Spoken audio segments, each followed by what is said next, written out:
నంద్యాల జిల్లా డోన్ పట్టణానికి చెందిన ప్రభుత్వ ఉపాధ్యాయులకు ఎలక్షన్ విధులు కేటాయించారు. విధిలో నియమితులైన వారికి ప్రభుత్వం బ్యాలెట్ ఓటును ఈ నెల 9వ తారీఖు వరకు పొడిగించింది. వీరంతా ఓటు సద్వినియోగం చేసుకోవటానికి డోన్ ఆర్డీఓ కార్యాలయానికి వెళ్లగా వారికి షాక్ తగిలింది. ఉద్యోగులను ఆర్ఓ మీరు ఇక్కడ ఓటు లేదని చెప్పడంతో ఆర్డీఓ కార్యాలయం ఎదుట నిరసన వ్యక్తం చేయడం చేశారు.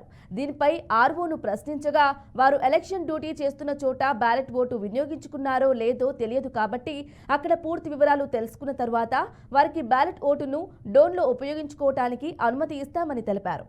మీకు మా పేర్లు గల్లందైనా లేవు లిస్టులు అంటే లేకపోతే ఇక్కడ ఏం చేయలేమన్నారు ఫస్ట్ ఆర్ఓ గారు.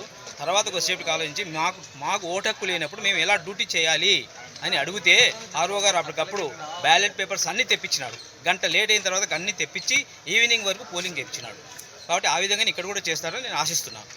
ఈరోజు కూడా మరి ఓటు హక్కును వినియోగించుకోవడానికి ఈరోజు నంద్యాల జిల్లా కలెక్టర్ గారు ఇతర జిల్లాల కలెక్టర్ల వాళ్ళు ఇంకొక రోజు మరి పొడిగించడం జరిగింది. అందులో భాగంగా పేపర్ న్యూస్ని చూసి అన్ని రకాల మరి సమాచారం తెలుసుకొని ఈరోజు